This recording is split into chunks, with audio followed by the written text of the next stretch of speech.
Buenas tardes con todos, mi nombre es Kevin Azumasa, soy estudiante de la carrera de Ingeniería Automotriz de la Universidad de las Fuerzas Armadas ESPE Extensión La Fecunga. A continuación se les presentará el proyecto de fin de unidad número 3 con el tema Diseño y construcción de una maqueta para dinámica rotacional. Vamos a empezar con principios muy importantes para nuestra maqueta. Uno de ellos es la fuerza, que es el concepto más importante de la dinámica y a que a este le atribuimos la aceleración de los cuerpos. Su fórmula es fuerza igual a masa por aceleración. Fuerza de rozamiento. Un cuerpo arrojado con una velocidad inicial en un plano horizontal, al cabo de un tiempo se detiene. El cuerpo experimenta una aceleración y la causa de esta aceleración es una fuerza que actúa paralelamente a la superficie en contacto. Esta fuerza que supone el movimiento se llama fuerza de fricción o fuerza de rozamiento. Movimiento. Un cuerpo o una partícula se mueve con respecto a un sistema de coordenadas cuando varían las coordenadas en un tiempo determinado. La existencia de movimiento requiere tres condiciones: sistema de referencia, por lo que se establece que el movimiento es una magnitud relativa, que exista variación de espacio determinado por la variación de coordenadas y que exista una variación de tiempo. Aceleración. La aceleración representa el cambio de la velocidad en un cuerpo dentro de un tiempo determinado. La aceleración será positiva si el cambio de velocidad es positivo y será negativa si el cambio es negativo. Decimos que un cuerpo tiene aceleración cuando varía su velocidad en el transcurso de un tiempo, ya sea en módulo o en dirección. Por lo tanto, podemos decir que la aceleración es una magnitud vectorial. La ley de Hooke. La ley de Hooke establece que el estiramiento de un muelle o resorte es proporcional al módulo de la fuerza que aplicamos sobre este. Teniendo en cuenta la definición de esta ley, podemos deducir que en su fórmula tendremos tres incógnitas que nos relacionan la fuerza, la elongación y por último la constante de elasticidad que marca la propiedad de un material. En pantalla se puede notar la fórmula que se utiliza. Impacto. El impacto ocurre cuando dos cuerpos chocan entre sí durante un periodo corto, lo que hace que se ejerzan fuerzas. A estas fuerzas las vamos a llamar impulsadoras, relativamente grande entre los cuerpos. Si los cuerpos que chocan no están sujetos a fuerzas externas, sus cantidades de movimiento lineal total deben ser las mismas antes y después del impacto. Aun cuando están sujetos a fuerzas externas, la fuerza del impacto a menudo es tan grande y su duración es tan breve que el efecto en sus movimientos durante el impacto es insignificante. Materiales que vamos a utilizar. Vamos a utilizar tres resortes, una regla con una presión de 1 milímetro y una medida máxima de 30. Cuerpo de prueba, en caso una canica y un cilindro. Tablas de madera con diferentes coeficientes de fricción, bisagras, tornillos y un taladro. Para la elaboración de nuestra maqueta, lo primero que vamos a hacer es esta base. A esta la vamos a clavar ya que la madera es un poco delgada. Una vez hecha esta base, lo que vamos a hacer es clavar las maderas con tres diferentes tipos de coeficiente de rozamiento, como se puede notar, ya que esta madera es de un tipo, esta es de otra y esta es otro tipo de madera. Lo siguiente que vamos a hacer es construir nuestro sistema de resortes y ahora vamos a proceder a utilizarla con una canica y un cilindro, que en este caso es un tubo cortado. Colocamos el cilindro en la mitad de nuestra tabla.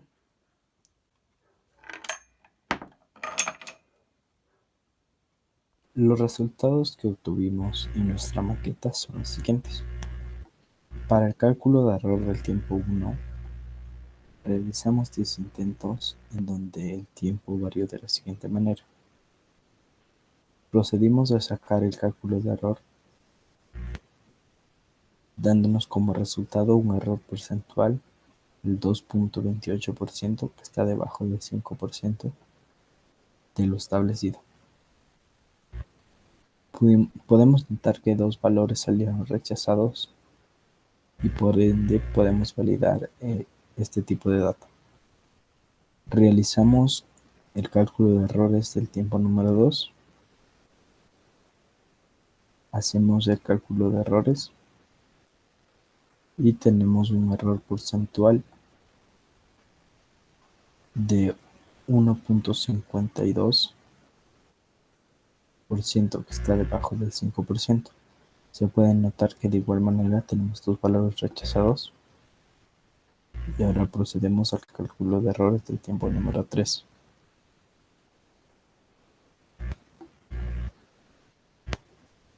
Se puede notar que tenemos un error promedio del 3.43, que está debajo del 5% de lo requerido, y tenemos dos valores rechazados. Entonces validamos este dato. Realizamos lo mismo con el cálculo de errores para el tiempo número 4 y para el tiempo número 5.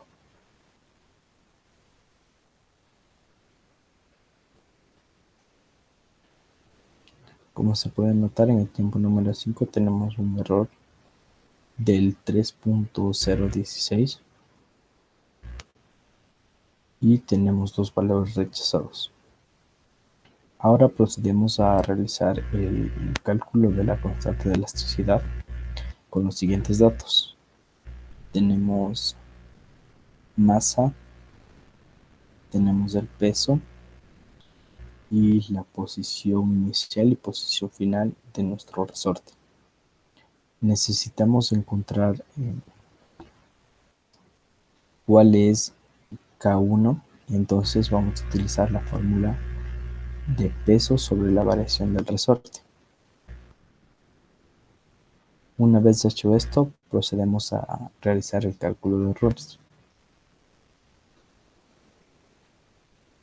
En este caso tenemos un error porcentual del 0%, donde todos nuestros valores son aceptados. De igual manera, para la constante de elasticidad de nuestros resortes 2 y 3, utilizamos masa,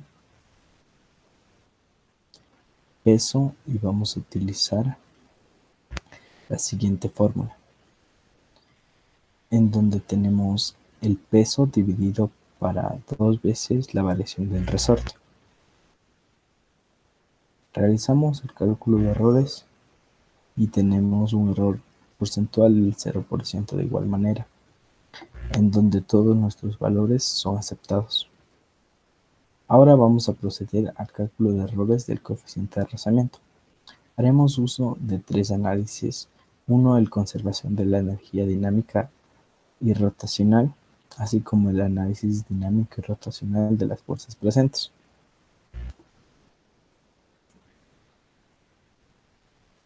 En función de las ecuaciones que se encuentran planteadas en la pantalla, podemos determinar la velocidad, la cual genera la siguiente ecuación.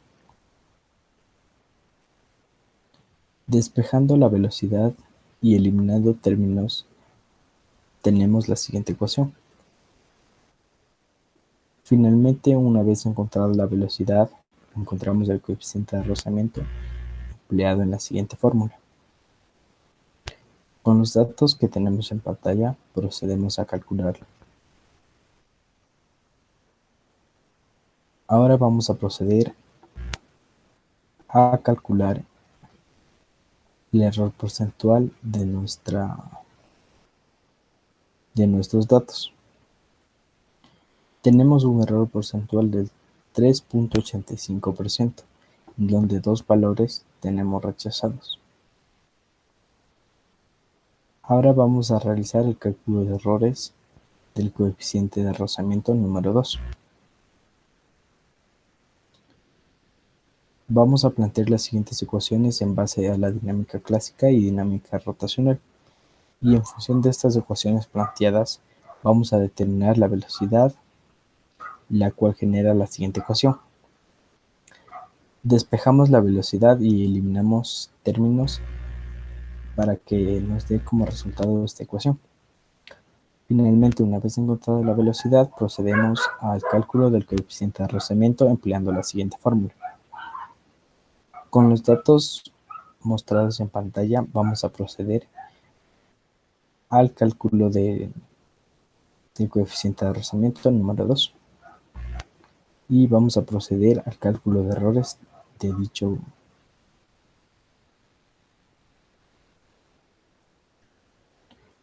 Como se puede notar, tenemos un error promedio de 3.87%, que está debajo del 5% permitido. Dentro de este podemos notar que tenemos 3 valores rechazados.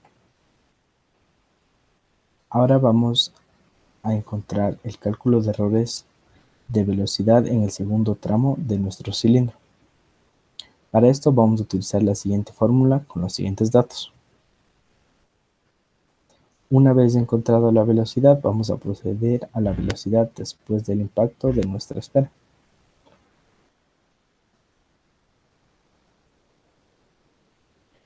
Donde tenemos la siguiente ecuación, en donde V1 se denomina la velocidad de la esfera antes del impacto, U2 se denomina la velocidad después del impacto del cilindro y U1 se denomina la velocidad después del impacto de la esfera. Procedemos al cálculo de errores del coeficiente de restitución, en donde vamos, con los datos mostrados en pantalla, vamos a calcular dichos datos. Y ahora vamos a proceder al cálculo de errores del dato mostrado en pantalla. Se puede notar que tenemos un error promedio del 3.45%, que está debajo del 5% de lo requerido. Tenemos de igual manera 2 valores rechazados y validamos este dato. Ahora vamos a proceder al cálculo de errores del coeficiente de rozamiento número 3,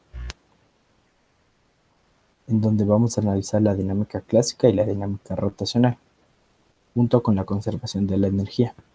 En función de las ecuaciones mostradas en pantalla, vamos a determinar la velocidad, la cual genera la siguiente ecuación. Despejando la velocidad y eliminando términos, tenemos la siguiente ecuación. Finalmente, una vez encontrada la velocidad, encontramos el coeficiente de rozamiento empleando la siguiente fórmula.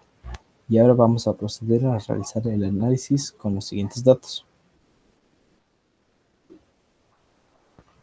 Procedemos a hacer el cálculo de errores de los datos presentados en pantalla y vamos a obtener un error promedio del 2.69%, que este está debajo del 5% de lo requerido. Ahora tenemos dos valores rechazados que nos permiten validar nuestra práctica. Por último, vamos a dar a conocer las conclusiones de nuestro laboratorio. Se pudo diseñar un modelo similar con nuestras propias mediciones, haciendo uso de materiales fáciles de adquirir que nos permitieron evidenciar los fenómenos presentes dentro de la dinámica rotacional y traslacional. Gracias a nuestro laboratorio pudimos determinar los tiempos analizando nuestro sistema y dividiéndolos en 5 tramos. Pudimos determinar los coeficientes de rozamiento de nuestra superficie y el coeficiente de restitución. Dentro de nuestra maqueta logramos realizar, con la ayuda de dos partículas, una esfera y un cilindro que generaron un choque generando los fenómenos que calculamos en nuestro informe.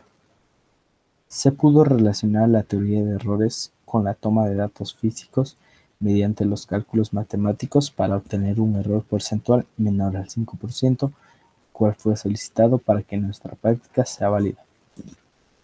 Recomendaciones. Para el diseño se recomienda emplear diferentes materiales para obtener 3 superficies distintas así como obtener medidas correctas que cumplan con los parámetros establecidos y, de ser posible, se puede utilizar materiales reciclables para ayudar al medio ambiente. De esta manera, para diseñar las maquetas de movimientos físicos que serán atractivos para el público, se sugiere tener un amplio conocimiento del análisis físico con el fin de considerar todas las variables presentes en nuestro laboratorio, de tal manera que se pueda facilitar el desarrollo del cálculo, obteniendo así resultados concretos y precisos. Se aconseja tener al menos 2 partículas para el desarrollo de nuestra práctica. Se recomienda conocer la teoría de errores, y aquí esta nos permitirá corroborar los datos obtenidos mediante el porcentaje de error, el cual en nuestra práctica debe ser menor al 5%. Bueno, eso es todo por hoy y gracias por su atención y espero que tengan un buen día.